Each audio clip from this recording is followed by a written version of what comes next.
ሜይ 31 የተረጋገጡ የዝውውር ዜናዎች። ቀድሞ ታውቆ በነበረ የዝውውር መረጃ ትሬንት አሌክሳንደር-አርኖልድ በይፋ የሪያል ማድሪድ ተጫዋች ሆኗል። በተቃራኒው በሊቨርፑል የእርሱን ቦታ በመተካት ጀረሚ ፍሪምፖንግ ሊቨርፑል ደርሷል።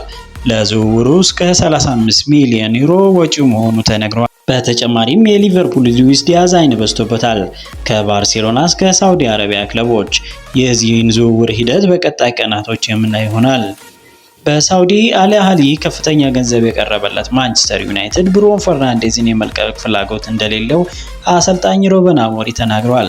ለተጫዋቹ እስከ 200 ሚሊዮን ዩሮ ገንዘብ የቀረበላቸው ዩናይትዶች ተጫዋቹን የመልቀቅ ፍላጎት እንደሌላቸው ተነግሯል።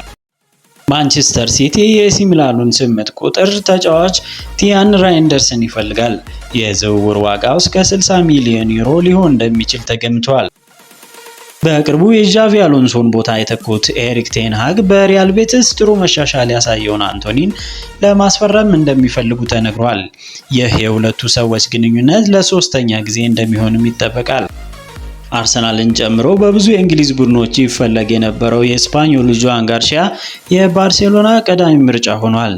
የሺዚንን ውል ያራዘሙት ባርሳዎቹ ጋርሲያን የቡድኑ ተመራጭ እንደሚሆን ይጠብቃሉ። የአርሰናሉ አዲስ ስፖርቲንግ ዳይሬክተር አንድሪያ ቤርታ ከአዲስ ከሚያስፈርማቸው ተጫዋቾች ውጪ በቡድኑ ያሉ ተጫዋቾቹን ለማቆየት እንደሚሰራ ተነግሯል።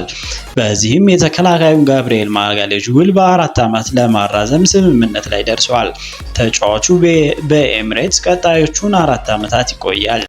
ሪያል ማድሪድ የቼልሲውን ኤንዞ ፈርናንዴዝን ለማስፈረም ፍላጎት ያሳየ ሲሆን ቼልሲ ተጫዋቹ አይነኬ መሆኑን ተናግሯል።